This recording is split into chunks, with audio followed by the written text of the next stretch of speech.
Good morning. Happy Monday. Nice to have you all here. I hope you survived the snow okay. And let's take care of business.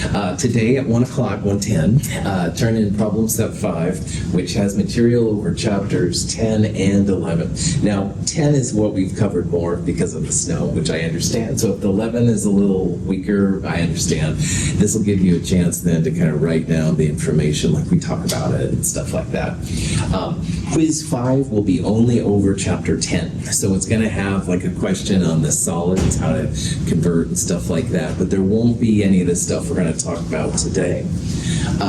You'll turn in the solids linear regression lab that we started last week, and then we will do the freezing point in class lab. Freezing point, molar mass, depression, blah, blah, blah. This is a lab that you're going to need some kind of safety protection, so if you have your goggles, bring them along. If you don't have them, I've got some you can borrow. It's a fun lab. We're going to use really nasty things, so goggles will be important. That being said, it's pretty chill. Any questions? So in chapter 9, we looked at gases, PV equals nRT, et cetera, et cetera. In chapter 10, we looked at solids and liquids and how to convert them and the crystal structures, all that kind of jazz. In this chapter, chapter 11, we're going to talk about solutions. And arguably, solutions are the most important part of chemistry. Most of the labs that we've done have involved solutions, not usually pure solids or pure liquids if we're going to react it with something. So understanding how solutions work are pretty cool.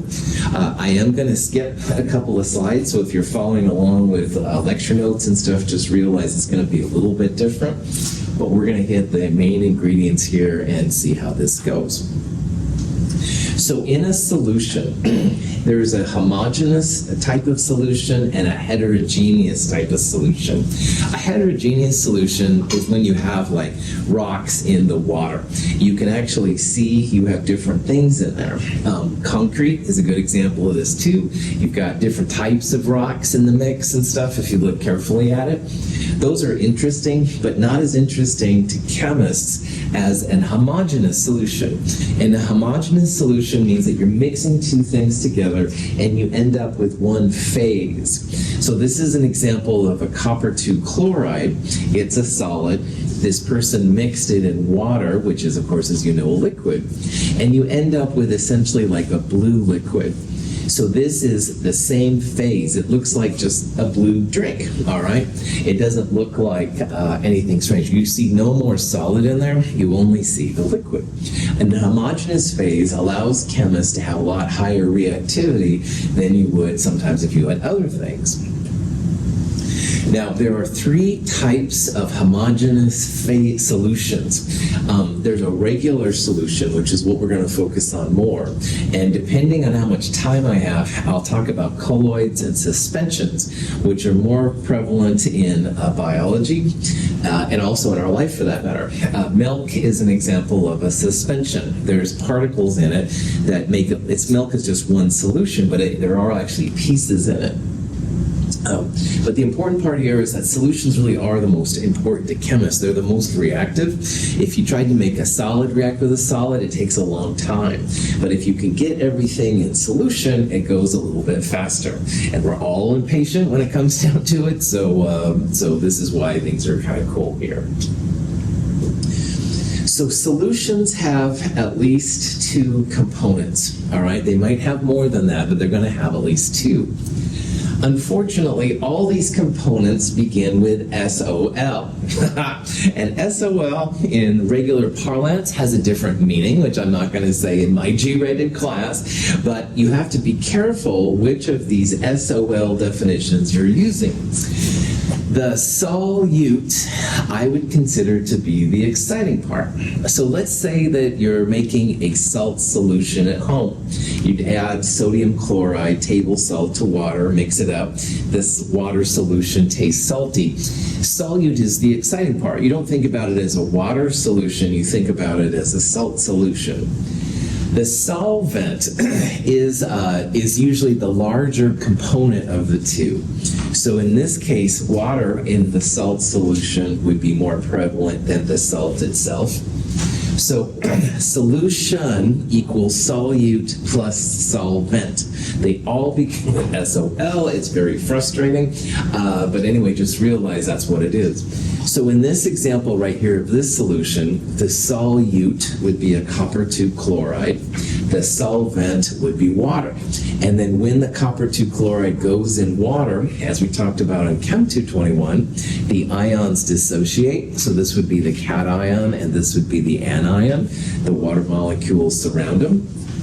That's the most common kind of solution in chemistry. But you can have gas and gas solutions where you have a solute and a solvent, which are both gas. The air we're breathing right now is arguably air solution. Air with the oxygen would be the solute, and nitrogen really would be the solvent, because nitrogen is a lot more common than air in what we breathe. You can have solid-solid solutions. A lot of things will dissolve in gold. It's like silver and gold and zinc and gold. Those are different kinds of possibilities you can have. But most of the time, our solutions will be like this with a solute and a solvent. Nickel chloride is added to water. It dissolves readily.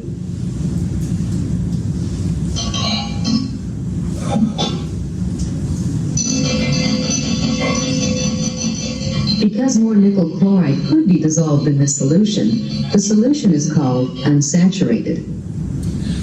Two really important terms when it comes to solutions are unsaturated and saturated. Unsaturated means that you could put more solute in your solvent and have it dissolve, all right? So in this case, we added nickel 2 chloride. It dissolved really well. You don't see any solid. All the solid went away. That means you are at a point of unsaturation. And again, all that means is that you can add more solute to your solvent and get it to dissolve. Now, in my less than illustrious youth, at the Gresham McDonald's, my friends and I would sometimes go there after hours, and it was a big joke. They used to have salt shakers at the table. They don't do this anymore. But we used to put, shows you how mature I was and am, let's be honest. Anyway, we used to put table sodium chloride in like Coke and stuff like that, and then when the person was at the bathroom or whatever, and they'd come back, oh, it was horrible, right. Well, table salt dissolves really well in water and Coke and these kind of things, so you can put quite a bit in, and the more you put in, of course, the stronger the thing happens. I don't recommend you do this to your friends. I think that's really ridiculous at this point, but for some reason at the time, that was really funny. When solutions of lead nitrate and potassium iodide are mixed, solid lead iodide precipitates from solution. The liquid remaining in the test tube is a saturated solution of lead iodide. Whenever a precipitation reaction occurs, the solution surrounding the precipitate is saturated with the product of the reaction. Saturation means that the amount of solvent you have can no longer handle any more solute. It can't dissolve it anymore. So you begin to see a solid. So when a solution is saturated, you see the solid. It no longer stays dissolved. Up here, all the solid went away. That's unsaturation, an unsaturated solution. This solution is saturated. You're seeing a solid. So if you see the solid, that means it's going to be a saturated thing. Back to my silly McDonald's story, we had a friend that had a 7-Up clear liquid.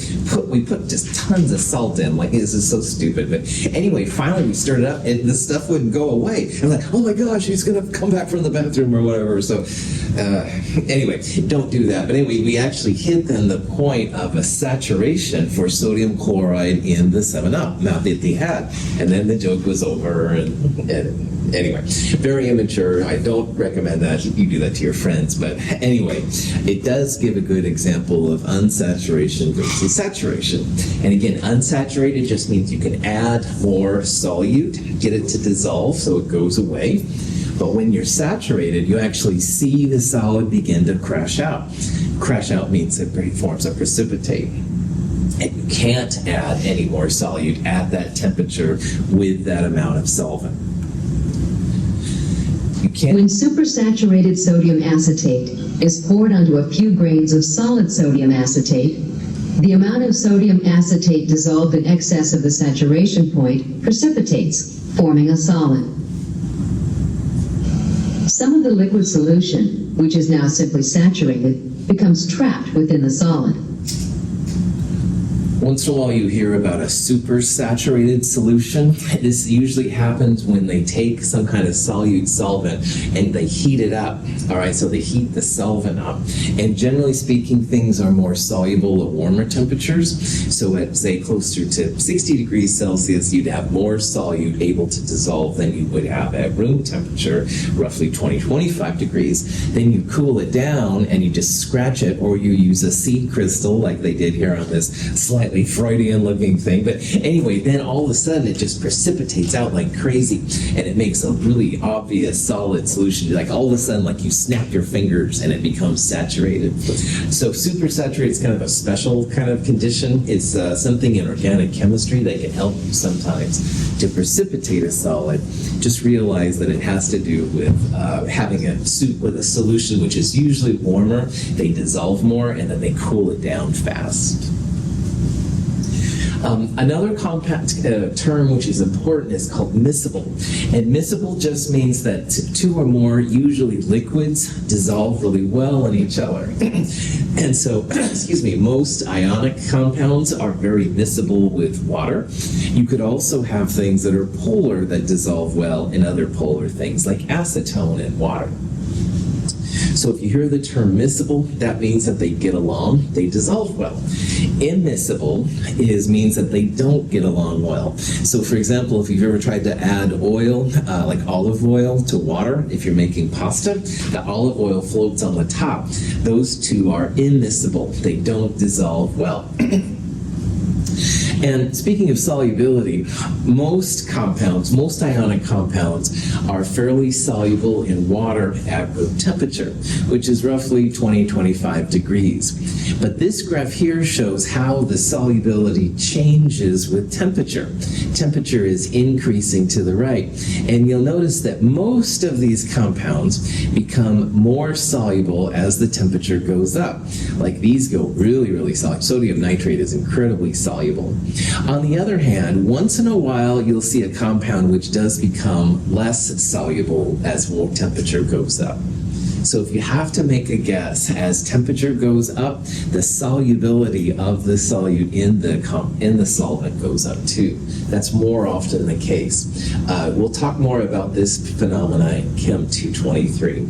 But again, most of the time, you increase the temperature, you're going to be able to get more solute to dissolve in your solvent. So what we're going to do now is look at a series of things that pertain exclusively to solutions. And the first one we're going to look at is something that you use every time you open a can of pop, beer, sparkling water, whatever, fill in drink du jour. It's called Henry's Law, because if you pop the can, all right, usually you expect to hear like a psst kind of sound, all right? And that sound is the gas in the can escaping. And this is what Henry's Law describes really, really well. Sg is the solubility of the gas in the solution, in your can of pop or sparkling water or beer or whatever you happen to be drinking. And that solubility depends on a constant, which is just a number, you don't have to know those, but it also depends on the pressure of the gas that you're looking at. So when you have a can and you shake it up, you open it up, all right, a lot of pressure in that can. So if you shake it up, kind of excites the molecules. But as you pop the top, the pressure, which was really high inside, then goes down. And as the pressure inside the can goes down, the solubility of the gas goes down. So as the solubility of the gas goes down, all of a sudden now the gas wants to escape the liquid. That's another reason why the gas starts going out. So the soft drink industry of the world have figured this out really, really well. They want the gas to be soluble. They want a high value for Sg before you open the can. And because the can is pressurized, high pressure means a lot of solubility. But the minute you pop the top, the pressure inside the can goes down to atmospheric pressure. That means the solubility goes down and the gas escapes the solution. It goes out into the atmosphere. So believe it or not, this weird law is really cool, and it helps to relate how soluble a gas is in a solution. So this solubility is nothing more than a molarity, moles per liter, which we've used before, but it's moles of gas in liter of the solution, the liquid that's in the can, your beer, whatever it is. K is called a Henry's law constant, nothing you have to know or memorize. This is something you look up. And the PG is the pressure of the gas above the liquid. And as pressure goes up, your solubility goes up. That means the gas likes to be in the liquid. On the other hand, as the pressure goes down, the solubility of the gas in the liquid goes down. That's when the gas wants to escape, and you hear that hissing noise. This is the actual K Henry's constant for oxygen. And you can pretend if you want that there's oxygen in this can of Diet Coke. Honestly, it's probably carbon dioxide, but same thing. But again, with knowing this value then, you can calculate how soluble a gas is in a liquid. You take this number and you multiply it by the pressure of the gas in millimeters of mercury, and you end up with a moles per liter how soluble the gas is. When a can of soft drink is opened, a whooshing sound is heard, and the solution begins to release bubbles.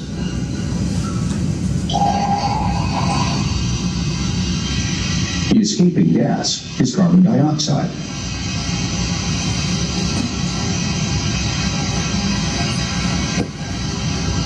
Henry's law explains why the gas leaves the liquid only after the can is opened.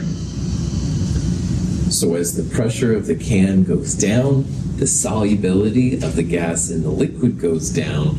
And when the solubility goes down, that gas is out of here. It doesn't want to be in the liquid anymore. That's the fizzing you see and hear or taste if you take a drink of it, stuff like that. So here's a question you might see. You got a can of Coke, Diet Coke, whatever. You remove it from the refrigerator, you open it, and you let it stand for a while. All right, you forget to drink it, whatever. So the question is, which of these describes the changes that cause your soda to go flat? You could say that lowering the CO2 pressure over the solution and raising of the temperature, lowering of the CO2, lowering the temperature, change, increase in salt content, which hopefully is not right. But you can hopefully see that, yeah, you lower the pressure over the solution by popping the top. So in the can, you had a high pressure, you open it up, the excess goes out, the pressure of the atmosphere and the pressure of the can become the same. So you're lowering the pressure, that's going to cause the gas to be less soluble, but you're also raising the temperature, all right? And as you raise the temperature, the gas will get out of there too. For all of these reasons, answer A is probably the best answer here. So, just what you want to know, why your soft drink goes flat, blah, blah, blah. All right. Solids generally become more soluble with increasing temperature, all right? Generally. So this is, again, several different solids, and you can see on the bottom, this is the temperature. We're increasing to the right. And all but this one begin to go bigger, like they get bigger values of solubility. This cerium sulfate is an exception. We'll talk about that in Chem 223, why there are a few of these that exist. But most solids become more soluble as you increase the temperature. However, gases are kind of the opposite. Gases are always the anarchists. They have no intermolecular forces working on them. So generally speaking, as you increase the temperature, they don't want to be in a solvent. They want to be a free agent, be out of there. So generally, soft drinks then, as you get, they don't get as soluble, the gases go away. So you increase the temperature, your gases are no longer as soluble, they don't stay in the liquid. So you open your can top, let it sit for a while, the temperature goes up. That's another reason why the gases don't stay in there. That's why they get flat, all right? They want to get out of here. Environmentally, this is important. Warm lakes, excuse me, have less oxygen usually, which is bad for fish. All right, fish need oxygen to breathe and stuff like that. The cool lakes are usually the ones that have more oxygen. Now, colligative properties is a term that we're going to start using. Colligative is a weird word if you haven't heard it before. All you need to know about these colligative properties is there are 4 things we're going to talk about which are specific to solutions, all right? If you have pure water, which is just a solvent with no solute, none of these are going to happen, all right? If you have pure gasoline or pure sodium chloride, none of these things are going to happen. These are only for solutions. And in the solution, these 4 properties affect the solvent. So, back to my stupid McDonald's putting sodium chloride in my friend's drink example, all of these wouldn't affect the sodium chloride I put in the soft drink at McDonald's. They would affect the solvent. So water, 7-Up, Coke, whatever we were drinking at the time.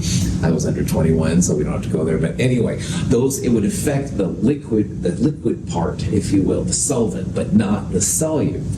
And these crazy things offer a lot of opportunities for chemists in ways that I certainly hadn't expected and stuff before I came to this area. Now, these colligative properties are really interesting, and it really references how many solute particles there are relative to solvent particles, all right?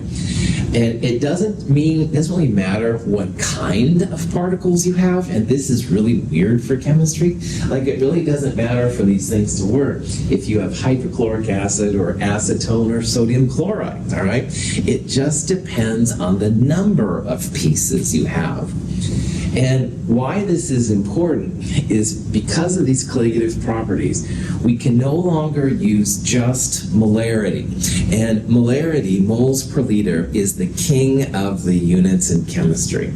But molarity is moles of solute over liters of solution, volume of solution. And volume doesn't have anything to do with the number of solute or number of solvent pieces. So molarity is not as helpful when it comes to the colligative properties as we'd like it to be. So we need to talk about some new type of solution ways that chemists use to describe solutions. Some of them, well, one of them we've seen before, the other 2, though, I think are new. So molarity doesn't quite cut it in this one chapter. After this chapter, molarity is awesome. Before this chapter, molarity was awesome. Colligative properties. Molarity just doesn't quite do the job. So we got to introduce some friends. First of the new friends is called a mole fraction. It gets the symbol chi, which looks like an X. It's a Greek symbol. If you write an X, that's fine. But mole fraction is literally a way to relate the moles of what you're looking at to the total moles. So for example, if we have A, B, and C in a solution, it could be anything, and you wanted the mole fraction of A, we take the moles of A and we would divide it by all the moles. So moles of A plus moles of B plus moles of C. If you only have A and B and you wanted to find the mole fraction of A, you'd still have moles of A on the top, but you'd only have moles of A and moles of B on the bottom. You wouldn't have a C, all right? So it's literally just moles. Mole fraction is always going to be a number between 0 and 1. Now, molality is similar to molarity, but there's differences. So molality, it's the symbol little m. So big M is molarity, and little m is molality. And molality is moles of solute over kilograms of solvent. Now, earlier I stated how molarity was moles of solute over liters of solution. Molality, moles of solute, so same numerator, same top part, but the bottom is kilograms of solvent, so a little bit different than molarity. And then finally, there's mass percent or weight percent. Either way is fine. Weight percent is grams of the solute, or whatever you're looking at, divided by the total grams of solution times 100%. This is the only one that officially is a percentage. These two are not percentages, but weight percent or mass percent is one of them. Now, there's a concentration units handout, which kind of goes over these three, and it also talks about molarity too. Any questions so far? Okay, so here's a question you might see. We're looking for the mole fraction of urea. Urea is a solute. We're placing 1 mole of urea in 15 moles of water.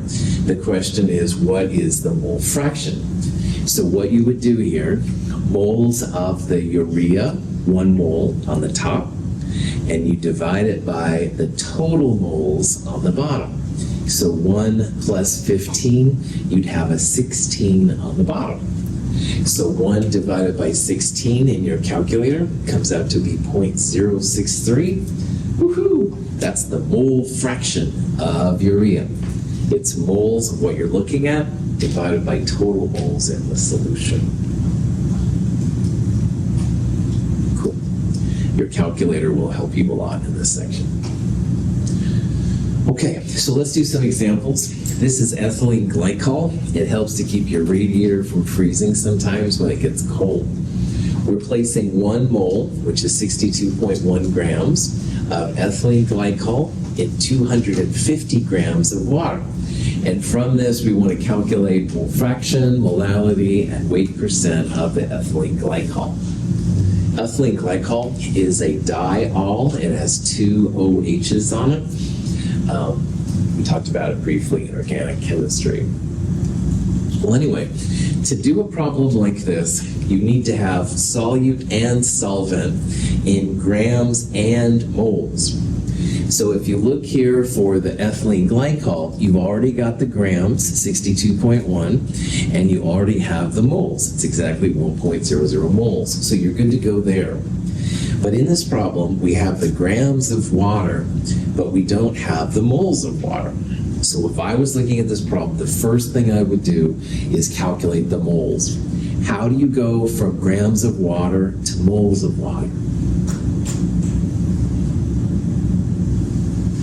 Use the molar mass. Molar mass, right on, exactly, well done, Kevin. Molar mass. The periodic table has oxygen about 16 and hydrogen about 1. So H2O about 18 grams per mole. Use a few more sig figs than that, 18.02. 250 divided by 18.02 is how you get this number right there. What does the dot mean there by 250? 0 significant. The 0 significant. Excellent answer. So 250 means 3 sig figs. If you see the dot next to the 0, it means it counts. Normally a 0 would not count. If you had just 250, it would be just 2 sig figs. With the dot, 3 sig figs. Questions on that? Okay, so now we've got grams and moles of solute, ethylene glycol, grams per moles of water, the solvent. So now you can start plugging and chugging. The mole fraction of ethylene glycol will be the moles of ethylene glycol divided by total moles. So moles of solute plus moles of solvent. So it's essentially 1 divided by 14.9. That's how this number came around. This is considered the mole fraction of the solute, mole fraction of the ethylene glycol. Once in a while, it'll be nice to know the mole fraction of your solvent. So that would be, in this case, mole fraction of water. So you could calculate it like this. You'd have 13.9 in the top, and you divide it by 1 plus 13.9 on the bottom. You get this number right there. However, in mole fraction of A plus mole fraction of B always equals 1. So if you want to save yourself a little time, 1 minus the first mole fraction will give you the other mole fraction. Either way you calculate it is fine. It's just a hint and stuff to make things a little bit better. So mole fractions of all the components added together equals 1. But you could also just put 13.9 up here and divide by these two to get that number. Either way is cool. Molality is moles of solute per kilogram of solvent. How many grams in a kilogram? 1,000, right on, that's right. So we're going to take the 250 grams, divide by 1,000, 0.250 kilograms is what that comes out to be. So moles of solute per kilogram of solvent, 4.00 molal. And again, make sure you use small m, big M is molarity, and in this kind of stuff, that's really important. And then finally, weight percent, mass percent. You would take the grams of the, in this case, ethylene glycol, and divide it by the total grams. So 62.1 divided by, make sure you put parentheses around them, 62.1 plus 250. This one you do multiply by 100%. This one comes out to be 19.9%. If you wanted to find the weight percent of the water, you could put 250 grams on top and divide by these two amounts right there. You get 80.1%, which is fine. However, all the mass percents together equal 100%, just like all the mole fractions equals 1. So you could also go 100% minus this one to get the weight percent of the other one. That's another little hint that sometimes will make things easier. So, questions? So here's another kind of question you might see. We're looking for the mass percent of ethanol in the solution. So ethanol is this thing right here, and we're putting it in water. Mass percent will be grams of what you're looking at divided by total grams times 100%. So in your calculator, 92.0 grams is how much ethanol we have. That would go in the numerator. And in the denominator, you would put all of the mass, so 92.0 plus 270 grams. And finally, this one is a percentage, so you multiply by 100%. So if you want to do this in your calculator, you can, or you can just look at the answer, which is fine. 25.4%. It's 92 divided by 92 plus 270, all of that multiplied by 100%. How could you quickly find the weight percent or mass percent of water? Subtract 1 minus. Well done, that's right. All the mass percentages or weight percents equal 100%. So in this problem, you only have ethylene glycol and water. So if this number is the ethylene glycol, 100% minus 25.4, that would give you the mass percent of the water. Okay, now, all of those are pretty chill once you kind of see how they work. But you have to remember in the back of your mind that chemists are just obsessed basically with molarity. And molarity, moles of solute, same as molality, no problem there, divided by liters of solution. So all the other three had grams or moles, some kind of mass thing. And if you go from grams to volume, you need a density. So molarity is so important to chemists that it's also really good to know how to turn molality, mole fraction, or weight percent into molarity, or vice versa. But the thing is, you have to use a density. So if you see a question and it asks for molarity, you must have a density, all right? Without that, that would be pretty weird. You'll see after a while that going molality to mole fraction to weight percent, those three are pretty easy, just grams or moles, throwing them around. But with molarity, you have to use a density. And the other thing is that crazy molarity is liters of solution. It's not liters of solute, it's not liters of solvent, it's liters of solution. And remember that solution equals solute plus solvent. So there's two things you got to think about with molarity. First of all, you got to figure out how to go from mass to volume, which is where the density pops in. And also remember that solution is solute plus solvent. So we've got to take that into account as well. So let me show you an example of how this works. Here we have a 10.7 molal aqueous sodium hydroxide solution. If it says aqueous, what does that mean the solvent is? Water, right on. Anytime you see APU or aqueous, that means that water is going to be your solvent. So in this problem, sodium hydroxide is the solute and water is the solvent. So we want to take this molality, we want to turn it to mole fraction and weight percent and molarity. But if we do molarity, we need the density. That's where this number is going to pop in. So what we're going to do here is we're first going to turn molality into mole fraction and weight percent, because those are a little bit easier to do.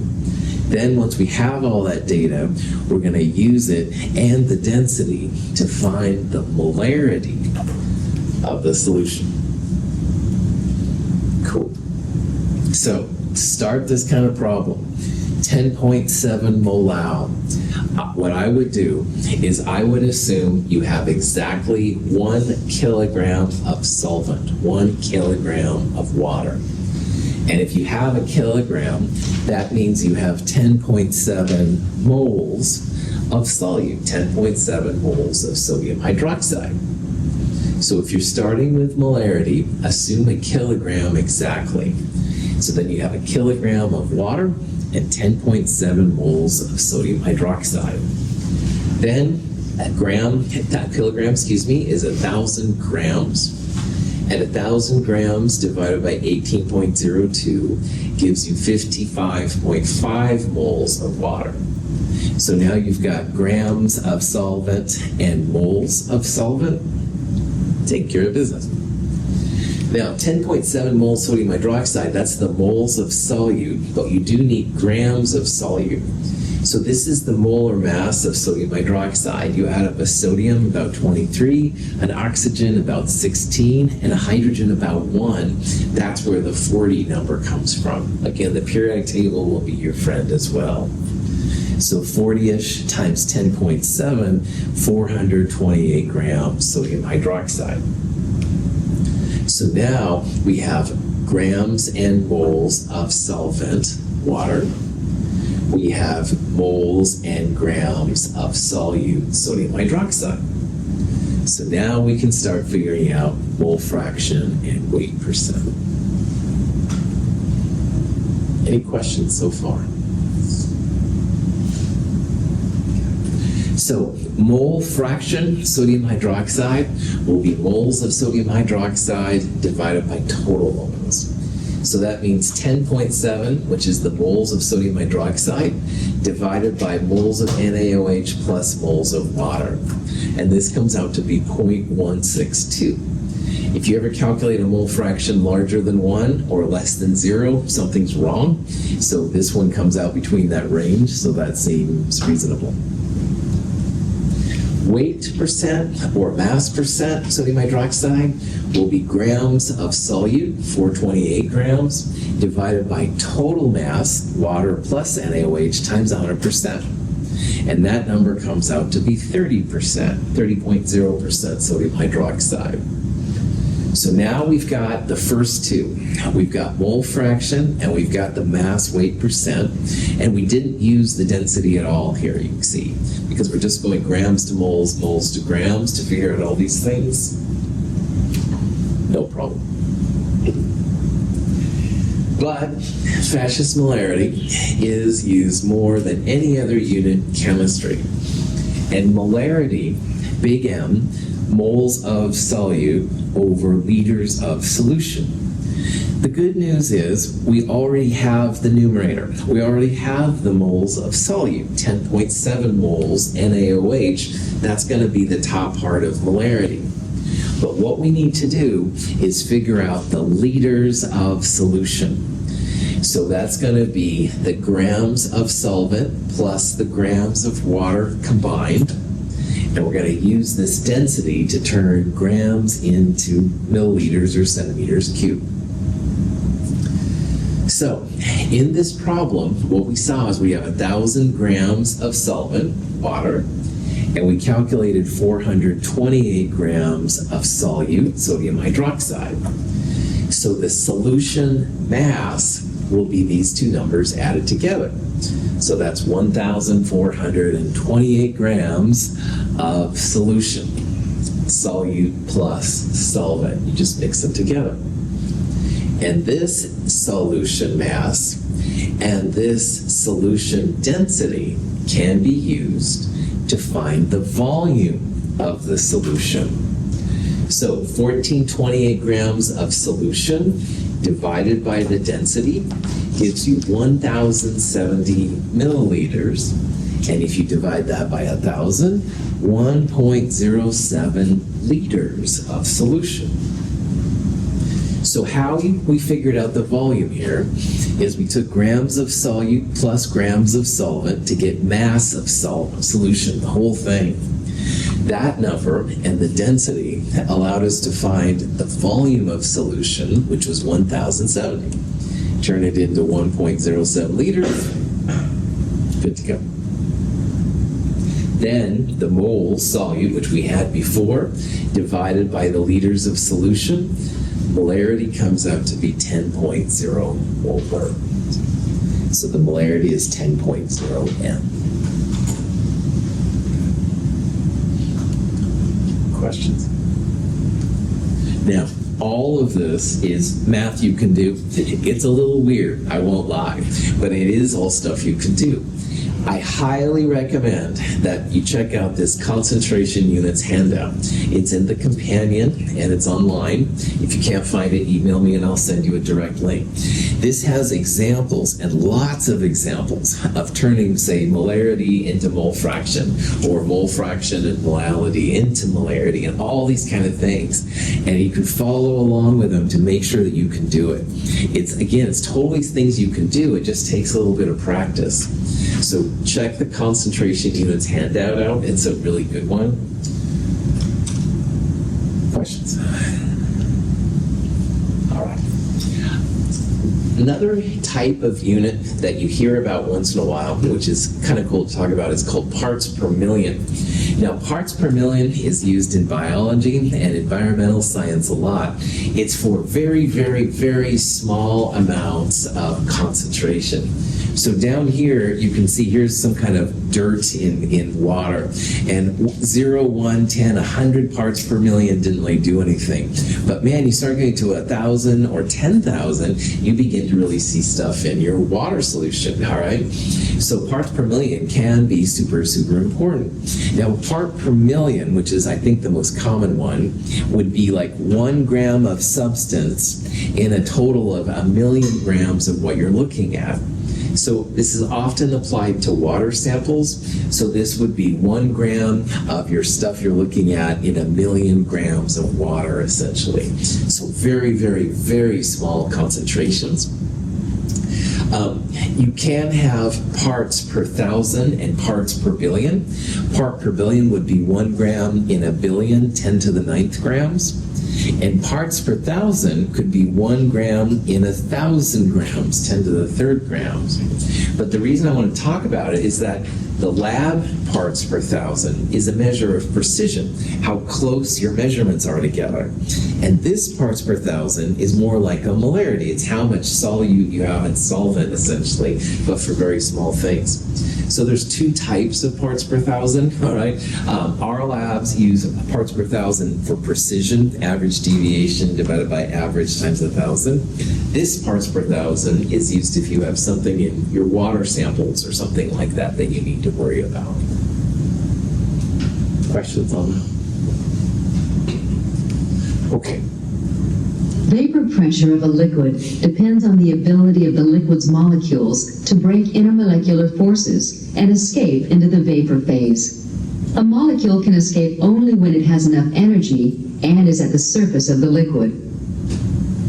When a non-volatile solute is added to a liquid, some of its molecules occupy surface sites in the liquid, displacing volatile solvent molecules. Because fewer solvent molecules get to the surface, fewer can escape, and the vapor pressure of the solution decreases. In the last section, we talked about vapor pressure, which is the amount of a solvent over the liquid, which is actually a little bit of a gas. And at any temperature, some of the liquid goes into the gas phase, and some of the gas goes back to the liquid phase. We're putting a top on this so it doesn't escape. All right, normally the gas would kind of go out of there and evaporate, but if you have a cap system, then you have eventually liquid going to gas and gas going to liquid, and everybody's happy. But when you put solute molecules in, solute molecules, which are these red things right here, they kind of act as bouncers, all right? And the liquid wants to go to the gas, and the solute says, no, you're not going there. And so it's harder for the liquid to get into the gas phase. Now, the gas can still go to the liquid, no problem. The bouncers only affect the liquid, but the liquid can't go up to the gas phase as easy. So you have less vapor pressure in a solution than you have if you have just the pure solvent, all right? And this is now the beginning of one of the colligative properties, a property of a solution that we're going to talk about it. And just remember that these crazy solutes, they're like bouncers. They're keeping the liquid from getting into the gas phase. So the first of the colligative properties has to do with vapor pressure being lowered. And a guy named Raoult, I'm probably not saying it right, but he was the first person to realize that this was the case. And he realized that the vapor pressure of a solution will be less than the vapor pressure of the pure solvent. So what he realized mathematically is that mole fraction can be used to figure out how the vapor pressure in the solution is lowered. So if you know, for example, that at a certain temperature, water has a vapor pressure of 30 millimeters of mercury, and you start putting solute in, this one, mole fraction solvent, goes down. And if this goes down, that number, which is less, times the vapor pressure of the pure solvent, makes this number a smaller number. So the vapor pressure of a solution will be less than the vapor pressure of a solvent. And this isn't the most exciting of the colligative properties, but it leads into the other ones, which are more exciting. So again, you've got two flasks. One is pure water, one is salt water. You have a cap on them. One of them would be, the pure water might be 35 millimeters of mercury. The solution will be less, all right? It might be a little less or a lot less, depending on the mole fraction, which means how much solute you have in there, but it will be a smaller number, and that's the idea here. This is an example of how this works. Mathematically, it's not difficult, but figuring it all out is really weird. This is the vapor pressure of the pure water, 31.8. And if you take that number and you multiply it by the mole fraction of the solvent, not the solute, but the solvent, you can do it. So earlier, in this example, we found the mole fraction of the ethylene glycol to be 0.0672. But ethylene glycol is the solute. 1 minus the solute gives you the solvent. So 0.9328 is what you need. You take the mole fraction of the solvent, you multiply it by the vapor pressure of the pure solvent, this number, and you will always get a smaller number. So in this case, the vapor pressure of the water in the solution, the vapor pressure of the solution, 29.7 millimeters of mercury. Cool. Questions? Okay. So in this example, you have iodine, the solute, carbon tetrachloride, the solvent.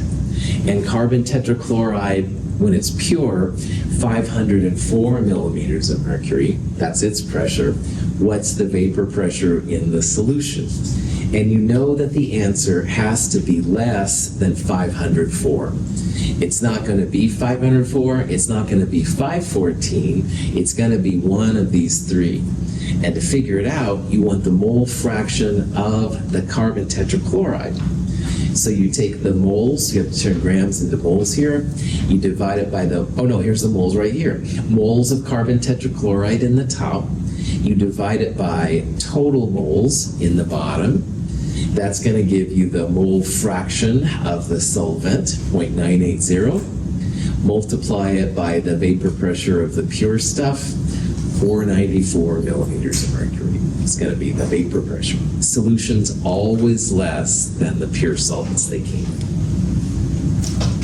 Okay, questions? Okay. I didn't have a chance to get to freezing point, which we'll talk about today in lab, but that's another one of these properties. It has to do with molality. We'll talk about that more later. I'll see you all, or most of you anyway, at 1 o'clock today. Thanks for being here. Have a great day.